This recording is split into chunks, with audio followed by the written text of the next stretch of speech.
everyone. So hope you're doing fine from wherever you are. So just having this kid, but here the motherhood is just happening anyway. That one said I'm doing today. I want to shed some light on exactly as you've seen the topic, what happened to my Mtumba business, what you should consider before starting one, what happens in gikomba, and all that I'm going to share with you, every single thing. I promise I'm not going to hide anything. So thank you for stopping by.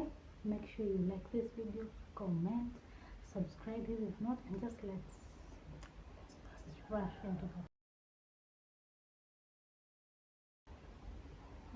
First of all, if you this video, I hope it's going to encourage anyone who wants to start a Mtumba business. Also, I hope this video is going to shed some light if you want to start a Mtumba business.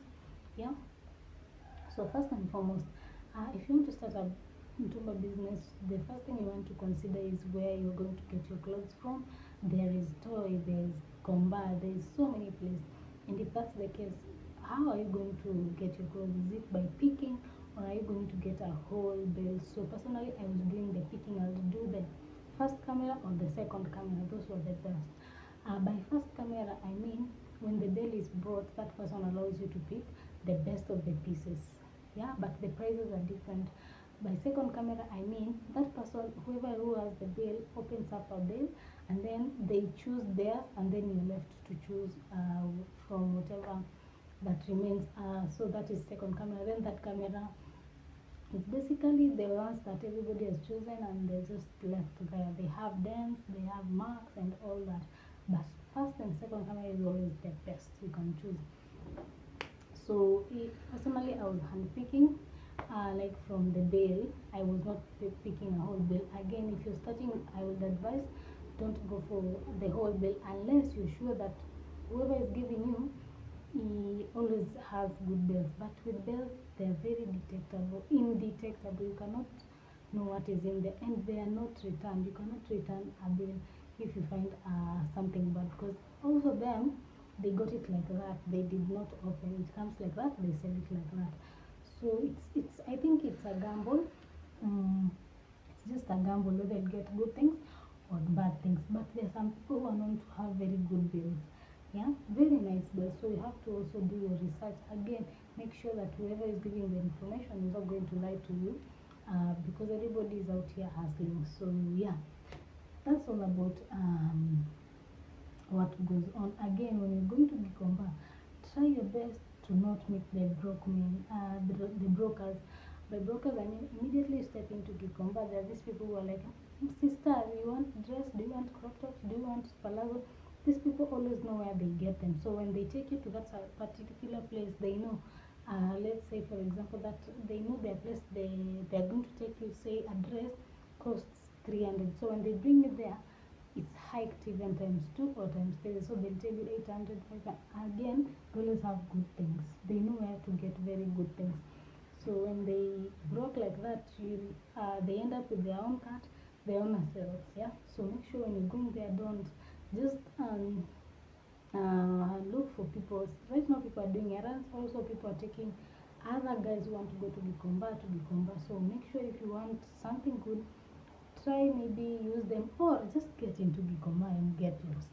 Just get lost in there finding things. At the end of the day, you'll realize you know some places. You just again, gikomba doesn't have landmarks or anything to show you that you're in this street. No, just get lost in there, find things. Find things there. As you get lost, you realize you're becoming familiar with the place, and as time goes, you realize you're very familiar with every single place. Yeah. So what happened to my Mtumba business? To cut the long story short, whenever I'll dress my daughter, everybody will be like, she looks nice, she looks nice. Where do you get the clothes? Where do you get the shoes? I love fashion, yeah. And I just love looking good. I love my kids looking good. I mean, so everybody who would come across her would be like, where did you get it? Where did you get it? Where did you get it? Can I get it? So as time goes, some parents will trust me, like they'll give me 2,000, they tell me I want 5 t-shirts, I want 5 trousers. Yeah. So I'll go and buy the things and then bring them, and then I remain with my own money. Yeah, that's what I'll do. And as time goes, I started also buying things for my sisters. My sisters will send me sometimes. I'll buy and sell to them. Yeah, they were, by then my family is my number one support system. I mean, they have been supporting me all through everything that I've tried to do. Yeah.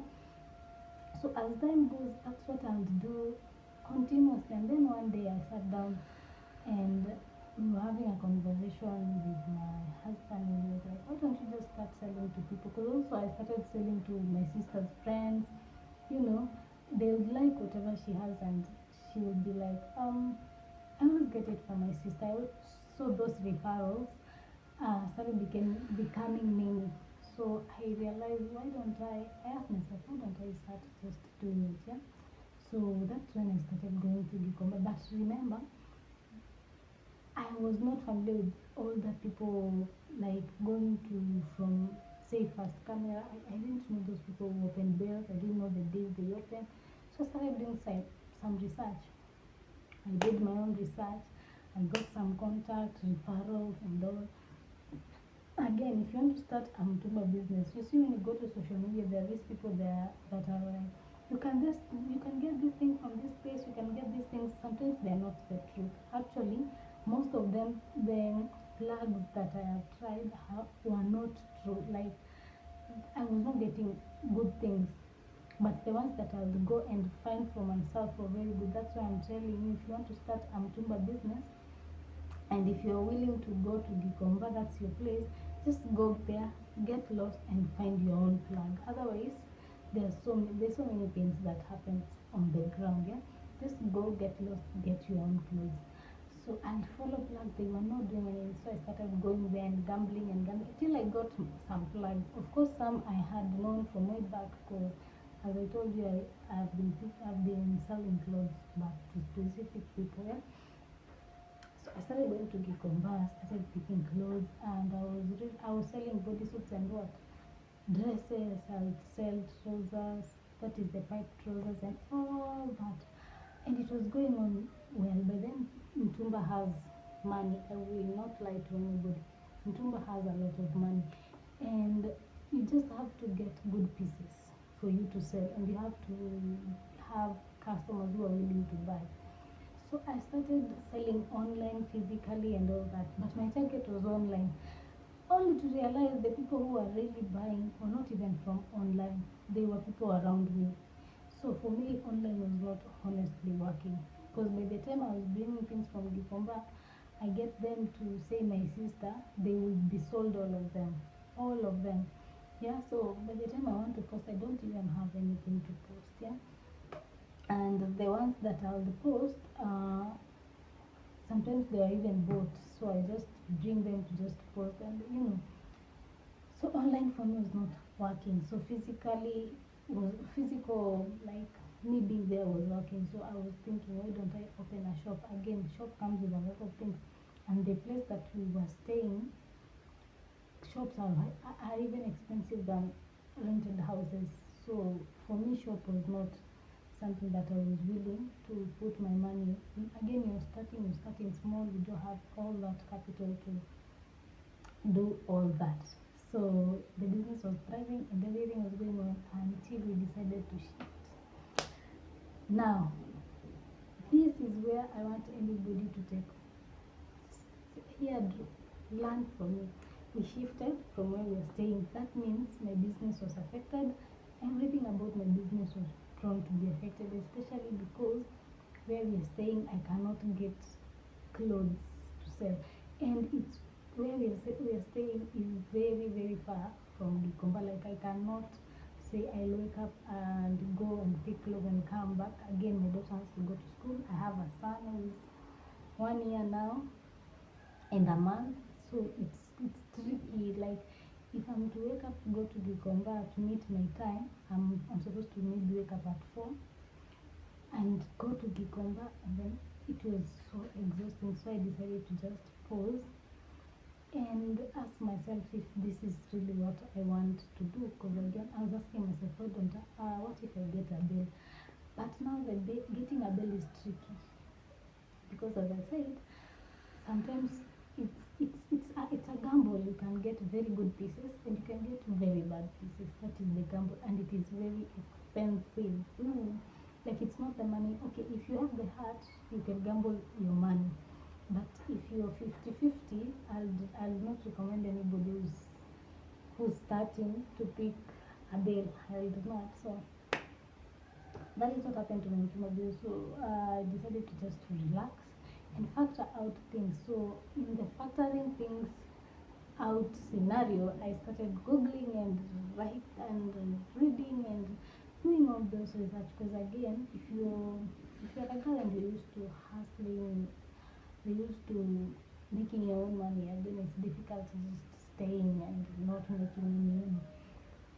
So I met up with a guy who was giving business advice. I can't remember, guys. Again, I do a lot of research on business, on wisdom, and all that. So he was saying that sometimes you make in business, most of the people make the bad decisions because you're selling a product that probably it's for one gender. So the other genders are willing to buy, but now you've just put them in a position they can't buy. Because again, remember, I was selling bodysuits and dresses. Of course, there's a men who would buy for their girlfriend, but it's less. Okay, I was also selling men's stuff, like, but for specific people who will send me. Yeah. So I think that's just whatever happened that to my Mtumba business. So where did I go wrong? One, to my business. One, I was selling one gender clothes, bodysuit dresses, skirts, and all that. I didn't consider the men a lot. Again, and the men, I know if you're in business, men always buy a lot. If it's a good thing, they'll even buy at an extra amount. Yeah, you just have to give them a good product. Of course, I was selling men clothes, but to specific people, so it was not broad like ladies. That is the first mistake I did.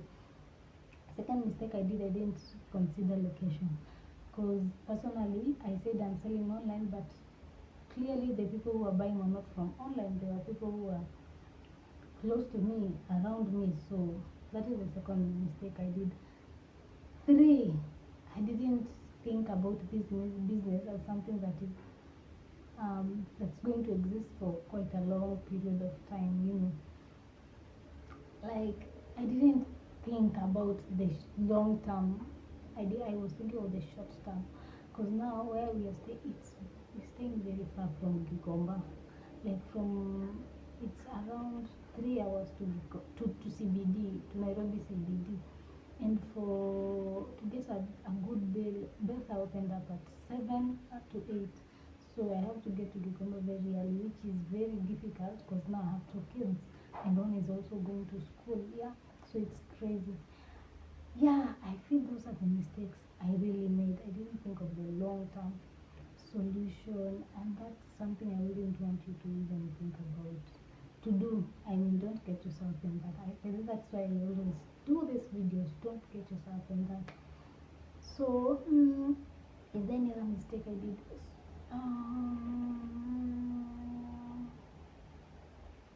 Yeah, those are the 3 major mistakes. Of course, there are small things, but these are the major things that I did. Am I thinking of doing it again? Yes, I'm thinking of doing it again. But if I'm to do it, I have to do it on a very large scale so that it makes sense. I cannot afford to do it right now at small scale, at going for small pieces. No, if I'm to do it right now, I have to probably pick a bill so that I sell for a period of time before then after selling I get another one. Otherwise, it cannot work. That is, I think those are the ins and outs of gikomba. And if you're going to gikomba, guys, the way gikomba is a very good market. You just have to get a good plug who sells good pieces. If you want to start with bodies, go to the plug. Don't hand pick just anyhow. But again, hand picking sometimes is good, especially if the bill is open. Sometimes if you have taste, you'll always get good things. Just have taste, know what you're going to sell exactly, and stick to it. Consistency is power. That's also something else that I didn't have consistency in posting good pictures. Again, I was not posting good pictures. At some point, I didn't know how to do online selling. I've never done it, so it was just not working for me. Yeah, again, if you have money, you can do what? You can, how is it called? You can boost your account. If you have good pieces, just boost account for a period of time. And again, with boosting what I've learned, because again, I was selling candles. There's a time I will boost and I'll get customers. So if you are willing to boost, don't boost for 100 box, do 200, no. Go for the higher amount. Just choose maybe 500 and select very good pieces, post them. Trust me, they are going to sell. Post them in groups that you're sure they are probably buyers who are willing to buy that particular product. Don't just post. Look for groups that say women. If it's a women-based group, you know, there if you post anything women, it's going to be bought. Yeah, just choose. Be careful.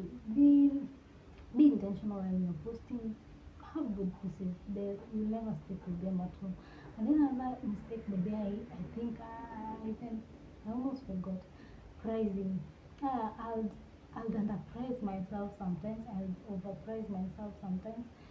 And I came to understand that that was something that also was costing me, because sometimes I had good pieces, but because somebody is a friend or somebody is always a regular buyer, I'll undercharge them.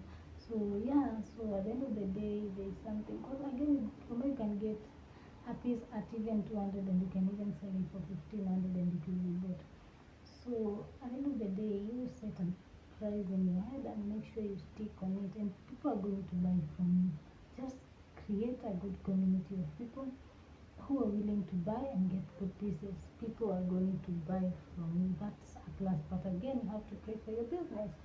Nothing goes on without prayers. Pray so hard for your business. Ask God to guide you through. Ask God to give you clients. That's the only way you're going to prosper. That goes without even being said. Yeah. So yeah, that's all about my gikomba business. Yeah, I'm willing to go back and just praying for God's guidance on that, so that see how it goes.